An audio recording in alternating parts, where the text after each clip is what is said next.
इचलकरंजी महापालिकेच्या स्थायी समिती सभापतीसाठी सतीश वसंत मुळीक, महिला व बाल कल्याण समिती सभापती सौ रुपाली अनंत सातपुते, परिवहन समिती सभापतीसाठी सौ अरुणा प्रमोद बचाटे, शिक्षण समिती सभापतीसाठी सौ विद्या मनोज साळुंके आणि मागासवर्गीय कल्याण समिती सभापतीसाठी रुबेन सखाराम आवळे यांनी गुरुवारी नगर सचिवांकडे अर्ज दाखल केले।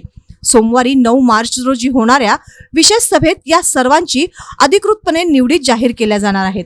दरम्यान प्रभाग क्रमांक अ अध्यक्षपदासाठी सुशांत बाळासाहेब कलागते, प्रभाग ब समिती अध्यक्षपदासाठी अभिषेक रमाकांत वाळवेकर, प्रभाग क समिती अध्यक्षपदासाठी सौ सारिका सुकुमार पाटील, तर प्रभाग ड समिती अध्यक्षपदासाठी शिवशाहू विकास आघाडीच्या नंदकुमार आनंदराव पाटील यांचे अर्ज दाखल करण्यात आले आहेत। इचलकरंजी महापालिकेच्या स्थायी, परिवहन, महिला व बाल कल्याण, शिक्षण आणि मागासवर्गीय कल्याण समिती अशा 5 विषय समितींच्या सभापती व उपसभापतींच्या निवडीसाठी महापौर उदय धातुंडे यांनी 9 मार्च रोजी विशेष सभेचे आयोजन केले आहे।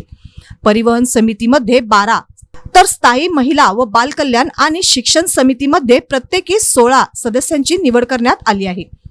त्यामध्ये परिवहन मध्ये भाजप महायुतीचे 8, शिवशाहू विकास आघाडीचे 4 आणि शिवसेना शिंदे गटाचे 1 सदस्य, तर उर्वरित समित्यांमध्ये भाजप 11, शिवशाहू विकास आघाडी 4 आणि शिवसेना शिंदे गट 1 अशी सदस्य संख्या आहे। 9 रोजी होणाऱ्या विशेष सभेत 5 समित्यांच्या सभापती व उपसभापतींबरोबरच प्रभाग समिती सभापतींच्या निवडी केल्या जाणार आहेत।